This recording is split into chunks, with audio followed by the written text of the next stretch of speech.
Anti-government protests are continuing in Iraq, one day after the Iraqi Parliament voted to accept the resignation of Prime Minister Adel Abdul Mahdi following 2 months of protests against corruption, lack of jobs and basic services, as well as Iranian influence on Iraq. On Friday, fireworks were set off in Baghdad's Tahrir Square when Abdul Mahdi announced his resignation, but protesters have vowed to stay in the streets. We want to send a message that Adel Abdul-Mahdi's resignation doesn't solve the entire problem. He is only part of the problem, only a broken piece in a chess game. He is not the problem. The problem is about the system that brought us Adel Abdul-Mahdi. They would be delusional if they think they can use him as a scapegoat and that the people will withdraw from the streets after he resigned. The people will continue. Our peaceful protests continue until we change the system that brought Adel Abdul-Mahdi.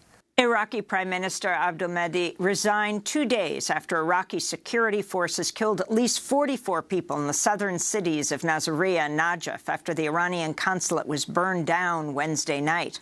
Following the bloody crackdown, Iraq's Shi'ite spiritual leader, Grand Ayatollah Ali al-Sistani, urged the Iraqi Parliament to withdraw its support of the Prime Minister. Sistani warned the escalating violence could lead to a civil war in Iraq. More than 400 Iraqi protesters have been killed and 15,000 injured since the anti-government demonstrations began in October. When Abdul Mahdi was officially resigned, he will keep serving as a caretaker in a caretaker government until a new one is formed. We go right now to Iraqi journalist Ghaith Abdul-Ahad. He's joining us from Baghdad, a correspondent for the Guardian newspaper. And here in New York, Sinan Antoon is with us, poet, novelist, translator, and scholar born and raised in Baghdad, now associate professor at New York University. His most recent book, The Book of Collateral Damage.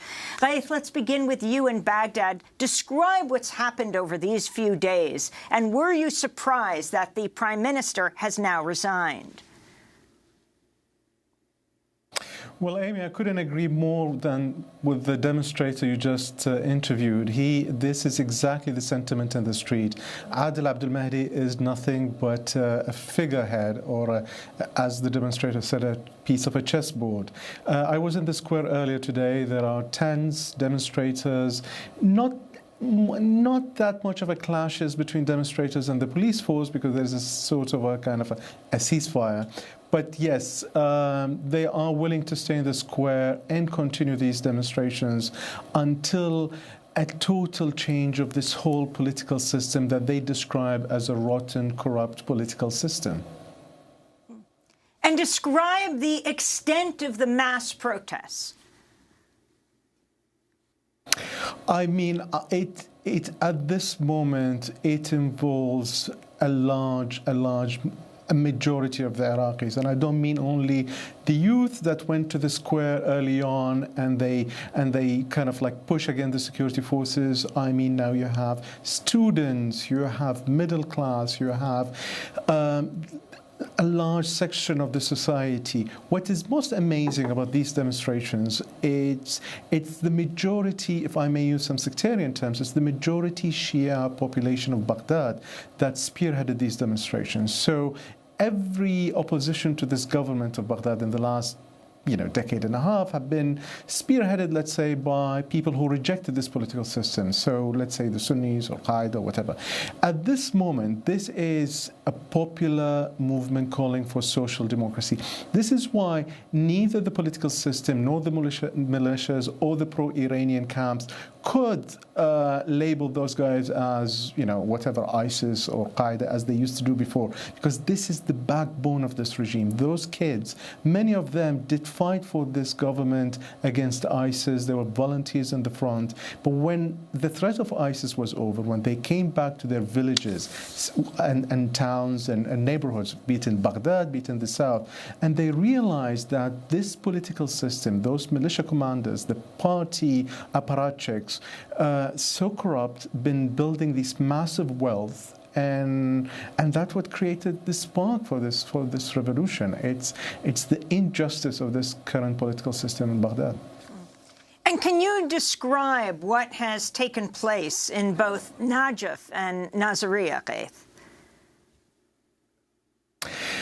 You know, I mean, I was in Nasiriya, went there kind of a few weeks ago, and I've seen the situation on the ground. Unlike in Baghdad, where it's a demonstration against a political regime, let's say, in Nasiriya, in the towns in the south, in Najaf also, it is more personal. These are small towns. They know who joined the political party, who benefited, who became very wealthy since joining the parliament or joining a militia. So it's more personal. The violence is also very personal, because in the south you have a certain militia dominating a certain security force. The reaction of the security forces was very brutal. I mean, 48 people, I think, were killed both in Nasiriya and Najaf. In return, the demonstrators can target the houses of those, or the symbols of this corruption. So in a small town in Shatra, where I was a few weeks ago, they go around and they burn the houses of MPs, because that's for them the symbol of corruption. In Najaf, the demonstrations are taking place first against the Iranian consulate, a huge setback for the Iranian influence in Iraq. Second, against the shrine of a very revered, again, Shia cleric who is part of this establishment, who's dead, so his shrine. So in these places, it's more personal, and the reaction is far more violent than in Baghdad. We're going to break and then come back to this discussion. In addition to Ghaith Abdul-Ahad, who is joining us from Baghdad, Iraq, we're joined by the Iraqi-born poet, writer, novelist Sinan Antoon. Stay with us. This is Democracy Now! I'm Amy Goodman. As we continue to look at what's happening in Iraq, more than 400 protesters killed. The Prime Minister has now acquiesced and said he is resigning. I want to turn right now to a representative of Iraq's top Shiite Muslim cleric, Grand Ayatollah Ali al-Sistani, speaking Friday. We confirm again that attacks against peaceful protesters are forbidden, as well as them being prevented from having the right to demand reforms. We also confirm that attacking private and public property is forbidden, and that property should not be left to be attacked by infiltrators and their allies. We're joined by Sinan Antoon, the translator, novelist, author, now a professor at New York University, Baghdad-born, Iraqi-raised, and Ghaith Abdul-Ahad, correspondent for the Guardian newspaper, speaking to us from Baghdad, Iraq. Sinan Antoon, if you could respond to Sistani, and also to, we just had you in last week when hundreds of protesters had been killed, but you were also talking about the significance of this mass protest. Now, one of their demands, the resignation of the Prime Minister, has been met. Yes, I mean, about Sistani, Sistani is a revered figure for many Shiites, not only in Iraq, but all over the world. And the problem is with Sistani's representatives who are speaking, who are themselves, for many of the protesters, part of this political system and implicated in the corruption. And Sistani himself, his statements have been read as being actually responding to the pressure from the protesters themselves, because many of the protesters in previous weeks have demanded that Sistani issue a fatwa, an edict declaring that it is unlawful to kill the protesters. So, so the resignation does not mean a lot to the protesters themselves. One of the signs that I saw this morning said, basically, we tell them that the car is broken down and they change the driver.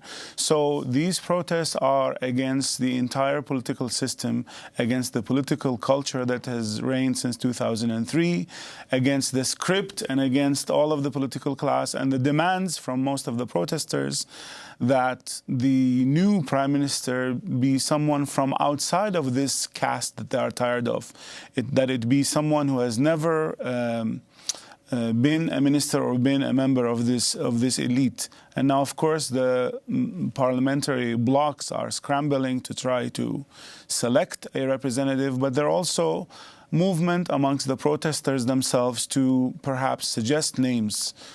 So this is what's taking place on the ground right now. If you can talk about what this means for the U.S. You have President Trump going to Afghanistan on Thanksgiving Day. And you have Afghanistan, the U.S. invaded in 2001. Bush invades Iraq in 2003. Do you see a total rejection of what has happened since U.S. invaded Iraq, what this means? Also, the extent of Iranian influence right now in Iraq. You have The Intercept that just released those hundreds and hundreds of pages of Iranian documents, the first time ever you see from the Iranian government's point of view the level of infiltration of all aspects of Iran. This coming after the 2003 invasion. Of course, before, under Saddam Hussein, Iran and Iraq were at war for years. I mean, these protests, while the anti-Iranian sentiment, which is completely understandable given the Iranian influence inside Iraq, but these protests are about reclaiming Iraqi sovereignty as well. So while in the mainstream media in the West, there is so much focus on Iran, there have been, the voices of the protesters have been very clear. They're against Turkish interference, they're against US interference, they're against any interference from neighboring Gulf states and Iran, of course, because of its power within the political elite.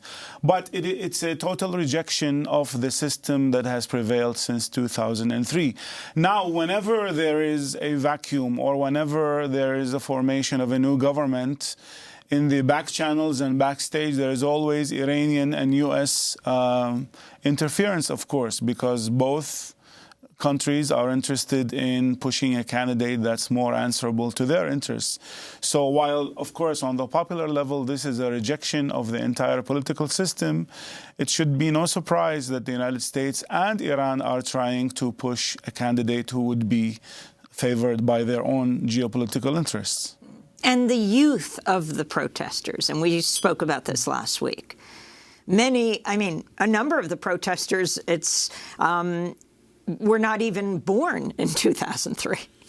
Yes, I mean, this is also what I said last week, but it bears repeating in that most of these protesters are unencumbered and are not concerned with some of these old binaries and these old questions that oftentimes, or these old accusations and fears, stoking fires of fear from the return of the Ba'ath or from ISIS or from this and that. As my friend Ghaith mentioned, a lot of these youth have credibility because they themselves fought to defend the country and to liberate parts of Iraq from ISIS. So they speak with credibility, and they've come to the realization now, and it's been accumulating for many years, that this political system is incapable of producing anything.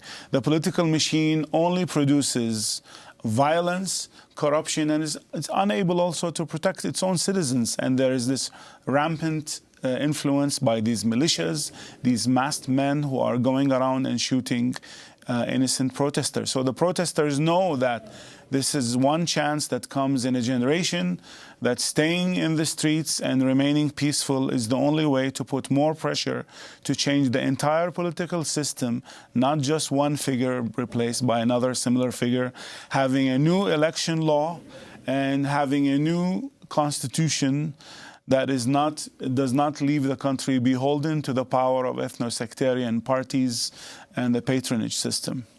And Ghaith Abdul-Ahad, if you can talk about what you see happening next, and also who is held accountable for the hundreds and hundreds and hundreds of protesters who've been killed, well over 400 it looks like at this point. Yes, but just before that, if I can just say one thing regarding what Sinan was just saying. I mean, it's true. I mean, if you see the demonstration, if you see the calls in the street, it's rejecting both American influence and Iranian influence, because both countries are held responsible in the streets of Iraq, they're seen as responsible for establishing and empowering this corrupt political system. The Iranians are rejected because they're backing these militias, while all these politicians who rule Baghdad now and the parties came with the Americans' invasion. So that's the first thing. What you see in the ground, I mean, you see two powers now facing each other. Power one, which is the people in the streets. The people in the streets are, as Sinan was saying, as the demonstrators were saying, are not going to accept just a makeup change to the system. They want a whole change to the political process, and their demands are very logical, and it's very sensible. They want a new independent prime minister, they want a new election law, a new election committee, and UN supervised elections to lead to a redrawing of the constitution. These are very basic. But then you have, on the other hand, all the members of the parliaments, all the political parties, and all their militias. They have been siphoning billions of dollars out of Iraq's budget in the last 15 years. Are they willing to give up all of this wealth, all these sources of income, and the powers of the militias, the weapons? Are they going to give up all these things easily? No. So what we are seeing now, the people are feeling victorious because they've achieved step one, toppling the prime minister, but the confrontation is going to go for weeks, if not months, to come. Sinan Antoon, you're a translator, you're an author, you're a poet. If you can talk about the poem you chose to share with us today. I mean, the poem is about martyrs, which I wrote 3 years ago during the Syrian uprising and its aftermath. But one of the protesters who were killed in the early days happened to be a friend of mine, Safa As-Sarai, who has now become one of the icons of this. And we corresponded for many years, and I met him in my last trip to Baghdad. And he's an exemplary figure of what types of protesters are. A very young, talented Iraqi artist and poet from a working class background who studied engineering but couldn't find a job, and who was always at the forefront of all of these protesters. And he was killed on the 28th with one of these canisters, these war-grade canisters. Well, this is just an excerpt from a poem that's called Psalm that I'd love to read, and thank you for giving me the opportunity. Martyrs do not go to paradise. They leaf through the heavenly book, each in their own way, as a bird, a star, or a cloud. They appear to us every day and cry for us. We who are still in this hell, they try to extinguish with their blood. And I want to read it because of the countless young men and women who have been killed only for protesting peacefully, and the attempts of the regime and of its agents, frankly, to disfigure the memory of some of these activists nowadays on social media. Well, I want to thank you so much for being with us. Sinan Antoon, poet, novelist, translator, scholar, born and raised in Baghdad, Iraq, now an associate professor at New York University. His most recent novel, The Book of Collateral Damage. Ghaith Abdul-Ahad, speaking to us from Baghdad, Iraq, correspondent for The Guardian newspaper.